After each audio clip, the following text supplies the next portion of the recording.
Sa iba pang mga balita, sinimulan ng linisin ang ilang creek sa Marikina City para tugunan ang mga mabaho at baradong daluyan ng tubig para mapalalim at mapalaki ang carrying capacity nito. Tunghayan ang detalye sa report ni Catherine Landicho.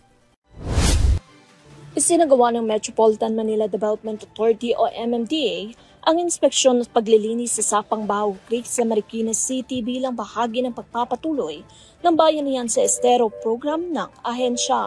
Pinangunahan ni na MMDA Chairman Attorney Don Artes at Marikina City Mayor Maan Teodoro ang desilting at clean-up drive operation sa naturang daluyan ng tubig upang mapalalim at mapalaki ang carrying capacity nito.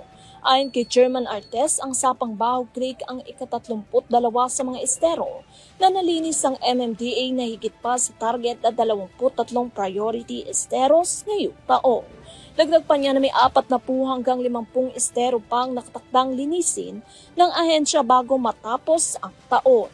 Samantala, sinabi rin ni Chairman Artes sa patuloy na inaayos ng MMDA ang nasirang flood wall sa Navotas at ang Paco floodgate sa Maynila na nagdulot ng pagbaha sa mga naturang lugar noong nakaraang bagyo. Para sa UTV News, Catherine Landichos, mga saludo sa bawat Pilipino.